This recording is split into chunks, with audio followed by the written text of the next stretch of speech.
अमित शाह ही बोले कि बिहार में फैक्ट्री लगाने के लिए जमीनें नहीं है।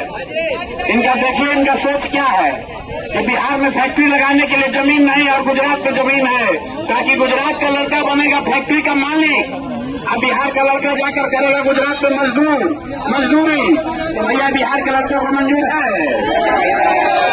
कई वो अमित शाह आएंगे और जाएंगे, बिहार के लड़के अभी इस बात पर तैयार नहीं है। अभी तक विकल्प नहीं था, इसलिए मजबूरी में लोगों को वोट देना पड़ता था।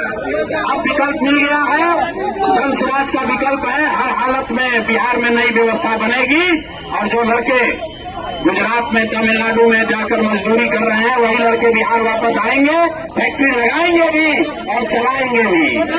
ये जो राजद के लोग हैं, राजद के जो लोग हैं, वो बड़ा बड़ा वादा कर रहा है। कोई ये नहीं पूछ रहा है कि भाई 15 साल तक आपके माँ बाप यहाँ पर मुख्यमंत्री थे, राजद की सरकार थी, तो बिहार का इतना दुर्दशा क्यों किया? इतना चोरी किया कि आदमी का बात तो छोड़िए, जानवर का भी चारा खा गया। और वो आदमी, वो दल अभी कह रहा है कि हम बिहार में आएंगे तो सब सुधार कर देंगे। तो भाई 15 साल में क्यों नहीं किए? इसीलिए हम लोग वोट कहते हैं कि राजद का हालत वो है कि जो बूढ़े शेर का होता है। बूढ़ा शेर का कहानी सुने हैं ना?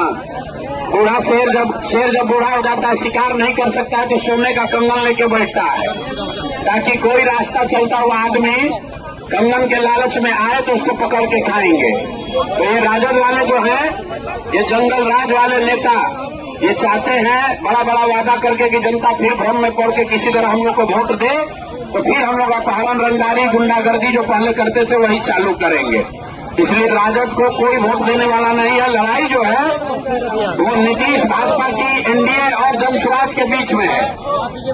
नीतीश भाजपा के भ्रष्टाचार से, इनके नीतियों से जो बिहार के लोगों का नुकसान हुआ है, बिहार के बच्चे जो बाहर जाकर 10-12 हजार रुपये में मजदूरी करने के लिए मजबूर है, उसको बदलने के लिए हर हालत में नीतीश और भाजपा एनडीए को हराइए, नई व्यवस्था जन स्वराज की बनाइए। कभी आपके बच्चों के लिए पढ़ाई रोजगार होगा।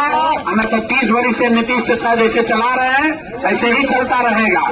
अगर गलती इस बार किए तो अगले 5 वर्ष भी भैया रोना मत। फिर मुखिया आपको 2-2.5 हजार रुपया राशन कार्ड में लेगा ही लेगा। इंदिरा आवास बनाने में 20,000 घूस लगबे करेगा। बिजली का बिल गलत आएगा ही।